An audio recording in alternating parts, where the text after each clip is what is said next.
જય મુરલીધર મિત્રો, આજે હું આવ્યો છું મારી જન્મભૂમિ ગાંડી ગીરમાં. ગીર એટલે સિંહનું ઘર અને મારા મામાની વાડી અને ગીરની બોર્ડર સાથે જ છે. આ છે મારા મામાની વાડીની કેસર કેરી.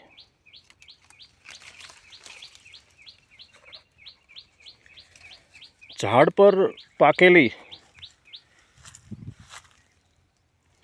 અને દવા છાંટ્યા વગર તૈયાર થયેલી આ કેસર, આનો સ્વાદ રેગ્યુલર આપણે જે બજારમાંથી લઈએ છીએ એ કેસર કરતાં ઘણો બધો અલગ હોય છે. એ તો જ્યારે અહીંયા રૂબરૂ આવીએ ત્યારે જ એનો ખ્યાલ આવે.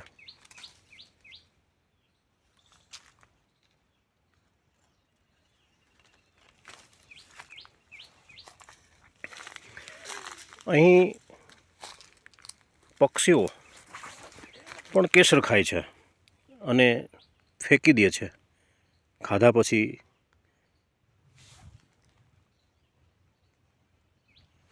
આ પોપટે ખાધેલી કેરી હતી.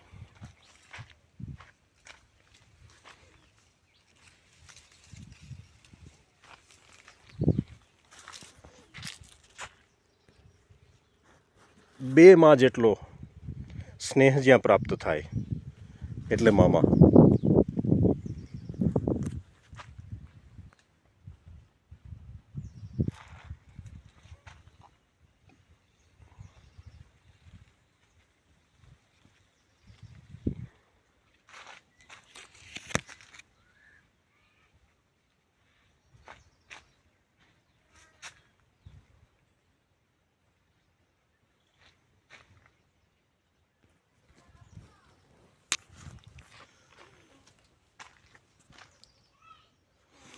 આ કેરીનો સ્વાદ એટલા માટે અલગ હોય છે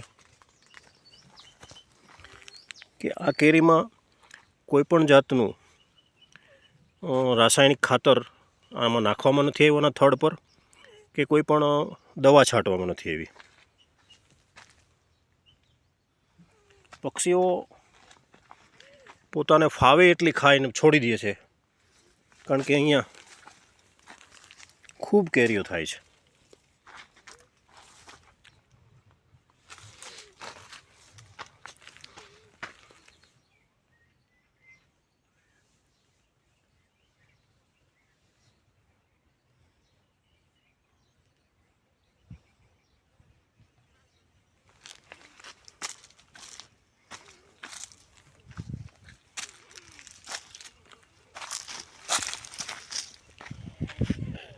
હવે તમને આખી આંબાની રો છે એ બતાવું.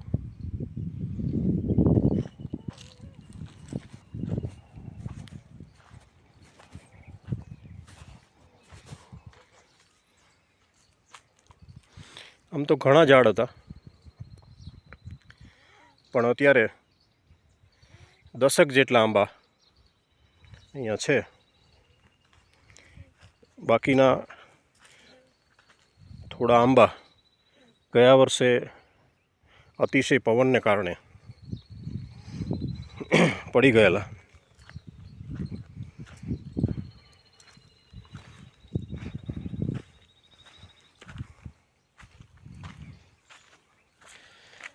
અહીં રાતે સૂતા હોઈએ તો સાવ નજીકમાં સિંહની ડણક સંભળાય છે, કારણ કે સિંહ સાવ નજીક છે અને અવારનવાર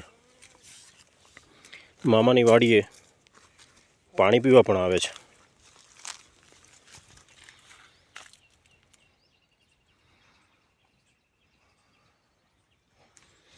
આ ઓરિજિનલ કેસર છે.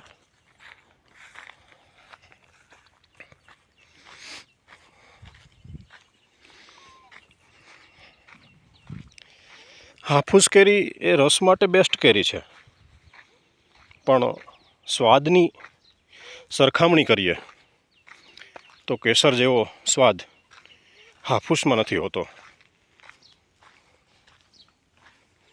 આ થ્રેશર મશીન છે.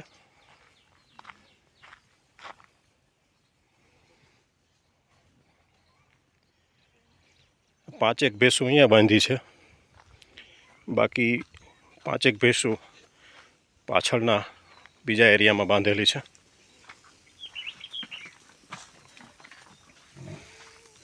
ગીર એટલે એક એવી રળિયામણી ધરા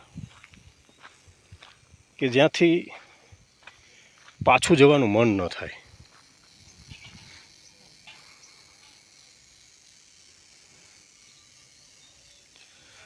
આ ઉનાળુ મગફળી છે અને ભેંસો માટે જુવાર અને બાજરી છે.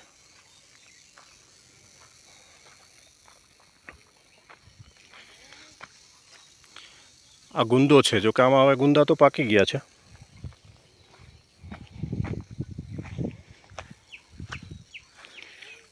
આ જામફળી છે. આમાં 12 મહિના જામફળ આવે છે.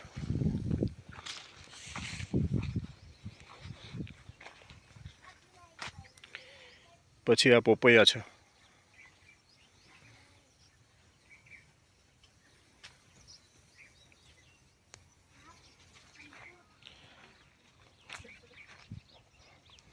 અને મિત્રો આ છે ફુદીનો. આરોગ્યની દ્રષ્ટિએ બેસ્ટ ફુદીનો. હવે આપને બતાવું આ ઉનાળુ મગફળી.